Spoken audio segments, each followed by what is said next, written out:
Hey guys, so we're pulling into the computer doctors, and this is where you'll end up if your child decides to throw a Nerf gun at their homeschool computer screen. Yes, but at least they offer candy to kind of console you on the price that you'll be paying for the repairs.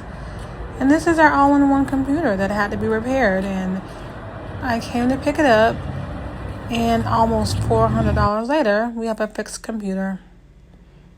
I'm just going to eat my licorice and be quiet.